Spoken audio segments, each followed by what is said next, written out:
In this episode, we are going to show you how we learned about the horrific bombings of Laos and visited one of the bomb sites. Before we climbed even higher in the mountains and checked the national park for tigers.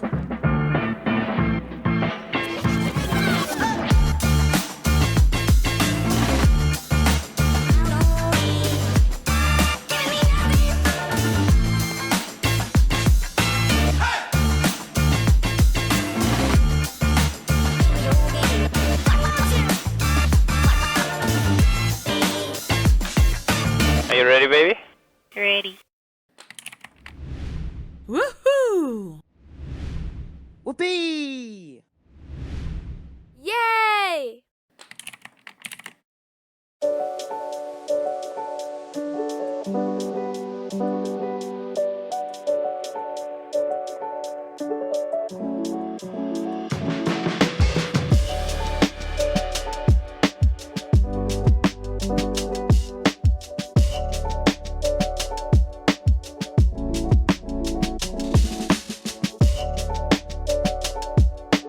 So after we drove through some fire and smoke and enjoyed the underrated riding paradise of Laos, we were now in the city of Phonsavan.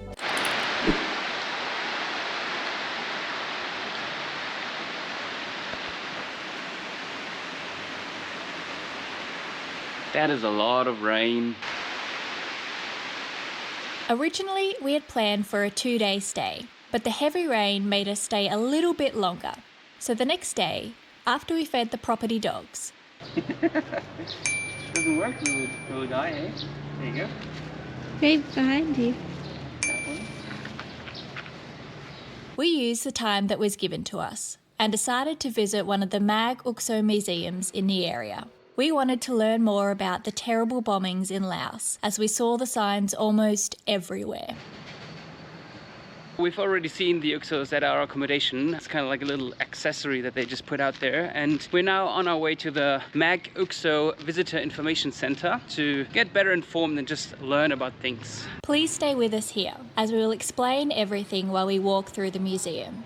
We try our best to give an overview of the dramatic incidents that happened in Laos, an event that we don't think many people know about. Between 1964 and 1973, during the Vietnam War, the United States carried out a massive covert bombing campaign in Laos. It was called the Secret War because it was unknown to most of the American public at the time and without warning Laotian people. The reason? Laos had become a key battleground in the Cold War struggle between communist and anti-communist forces. The North Vietnamese used trails through Laos, known as the Ho Chi Minh Trail, to transport troops and supplies into South Vietnam. At the same time, a Laotian communist group called the Pathet Lao was fighting against the US-backed Royal Lao government. To weaken these forces and cut off supplies, the US launched relentless airstrikes. In those 9 years, more than 2 million tons of explosive were dropped on Laos, making it the most heavily bombed country per capita in history. This map shows each bombing over that period of time.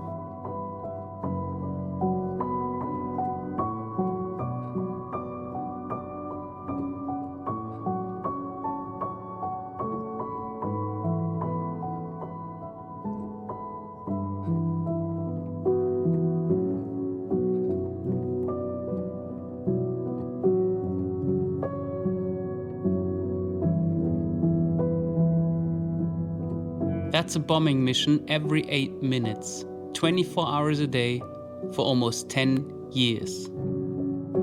Our little timer counting down from 8 minutes gives you a sense of how often a bombing took place. Entire villages were wiped off the map, farmland was destroyed, and thousands of people lost their lives. The war ended, but the bombs? They never stopped being a threat. 30% of these bombs didn't explode on impact. These unexploded ordnance, or UXO, are still scattered across the country. They lie hidden beneath rice paddies, on the jungle floors, even in the backyards of homes. For generations, Laotians have lived with this silent threat. Since the bombing ended, 20,000 people have been killed or maimed by the estimate 80 million bombs left behind. Farmers risk their lives to plow the fields. Kids pick up small, round cluster bombs, mistaking them for toys. Many families are left without parents, siblings, or children because of explosions that happened decades after the war.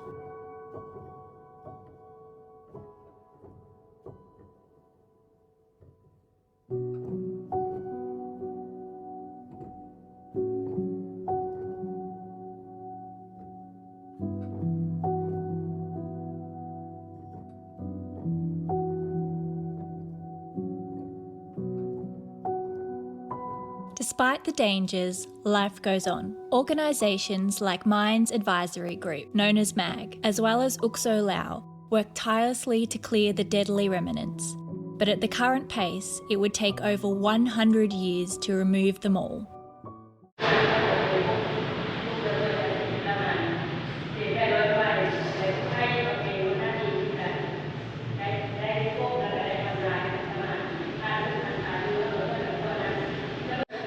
The roving team working in the area responds on the same day and destroy the cluster munitions.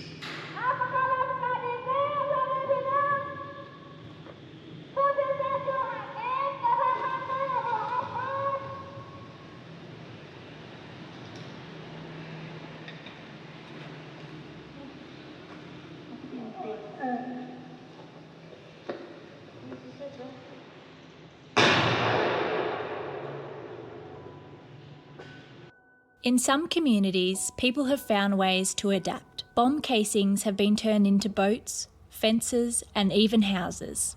Villagers melt down scrap metal from bombs to create tools. It's a haunting reminder of the past, repurposed for survival.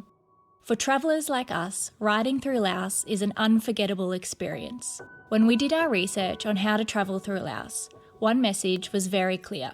Stay on the tracks that the locals use, because then you know that there are no bombs on it. Don't go beside the track and don't wild camp. And we stuck with that advice. But for those who live here, the war's impact is not just history, it's a part of everyday life. There was a wall in the museum where visitors could leave a small message on a piece of paper. The message throughout the board was very clear.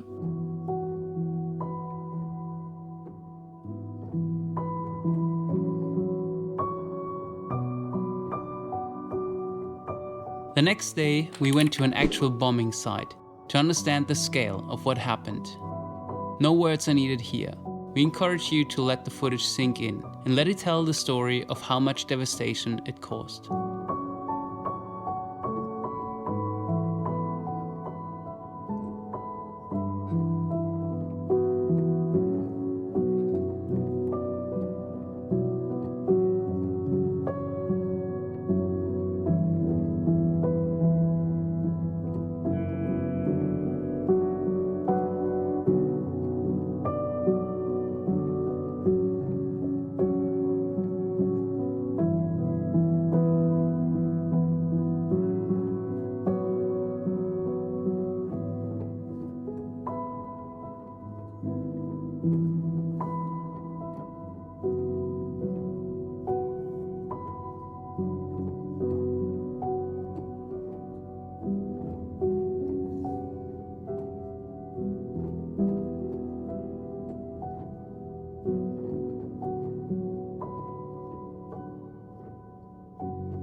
We left the site, but from that moment on, our eyes were sensitized to craters in the landscape. We didn't see it before, but for the rest of our journey through Laos, we saw them everywhere, sometimes filled with water or with vegetation growing in them.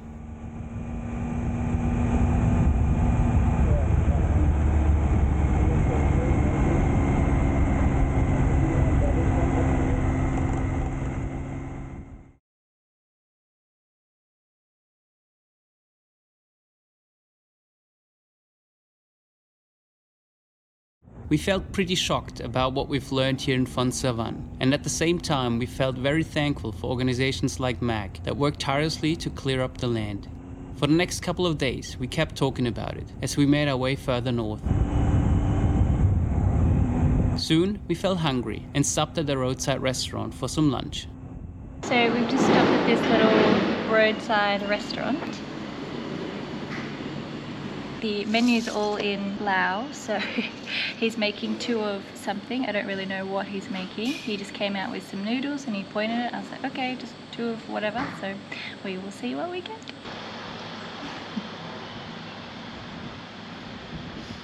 Well, what do you want? I mean, let's eat.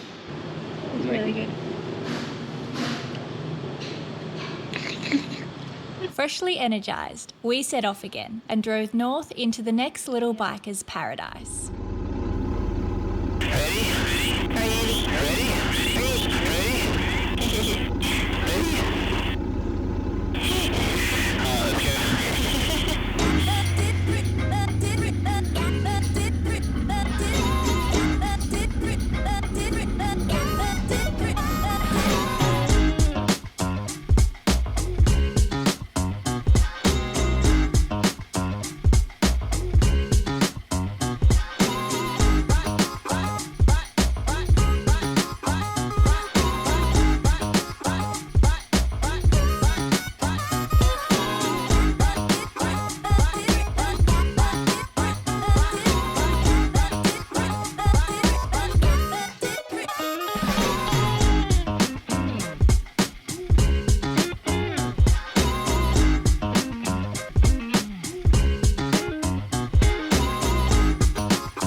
From one tiny village to the next, riding on rugged mountain ridges, we made our way through stunning landscapes. With every twist and turn, the views grew more and more breathtaking.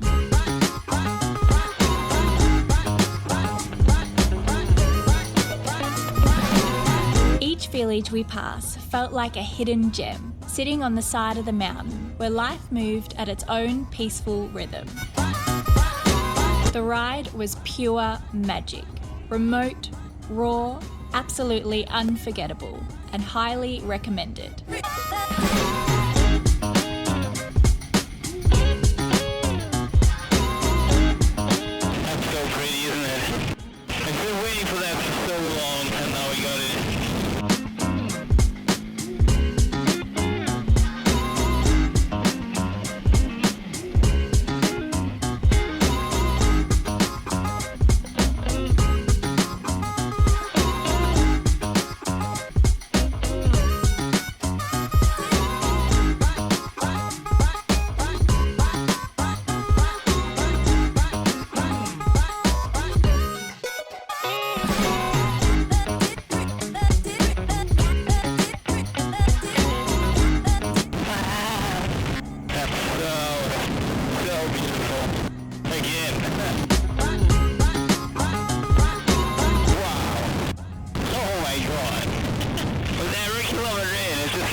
Recording is just going to be us. Wow.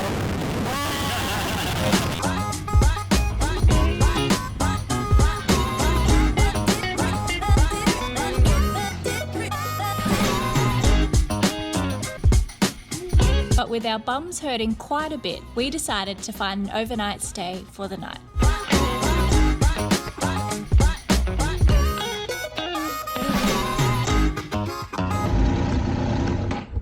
Hey, Saudi. Do you have one room? Yes. Perfect. With air conditioning? Cold air? Yeah. One bed, two bed. One bed. Okay. One big bed. Okay, perfect. Thank you. You good?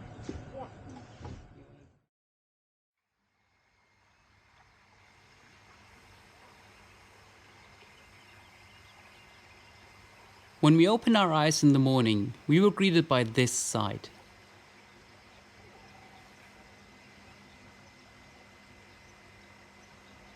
I don't think it gets any better than this. Hello, done. Cheers and good morning. Good morning. We have just spent a lovely night at this beautiful guest house. Look at this. That was stunning for morning coffee. And now we are heading off to a town called Luang Prabang. I hope I've said that right. Where actually I don't even know where we're staying because Ollie has booked a surprise hotel. Where are we going, babe? I've got to tell, it's a surprise. Jesus, that thing's huge. Oh my god, it moved. It moved. So our next destination was the famous city of Luang Prabang. But before that, we were going to have another explorative ride through some Laotian mountains. We decided to not follow the main highway, but again, choose a bit more interesting route through the middle, which also include the protected areas of the Nam-Et-Phou Louey National Park.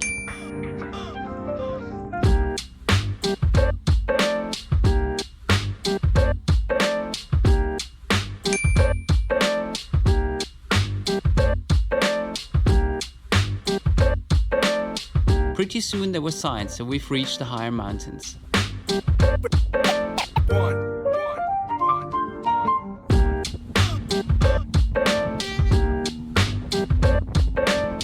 Sometimes we just had to stop and take it all in. It was breathtaking. It absolutely doesn't transform into the footage. Take this footage and imagine it being 10 or even 30 times better. And that's how it really felt for us.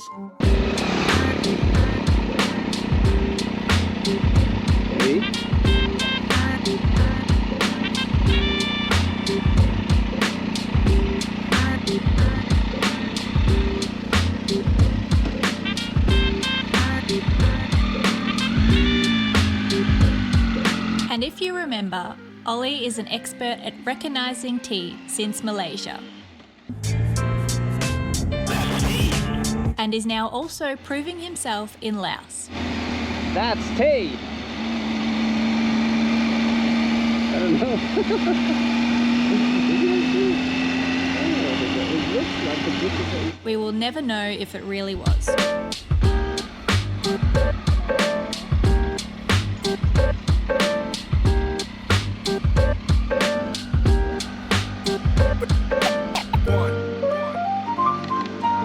Soon we entered the protected area of the Nam-Et-Phou Louey National Park.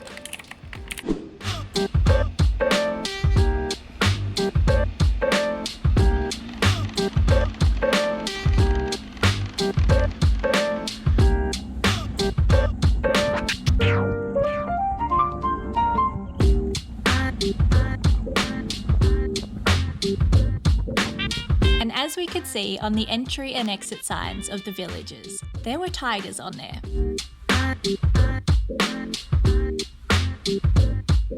So of course, one question had to be asked. Right.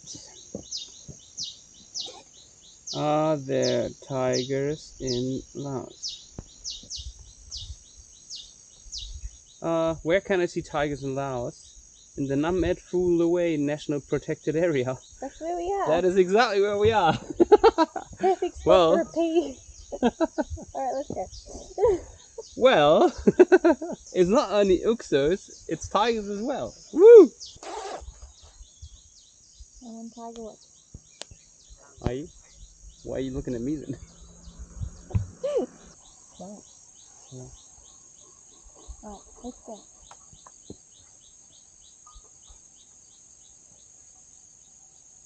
Ah!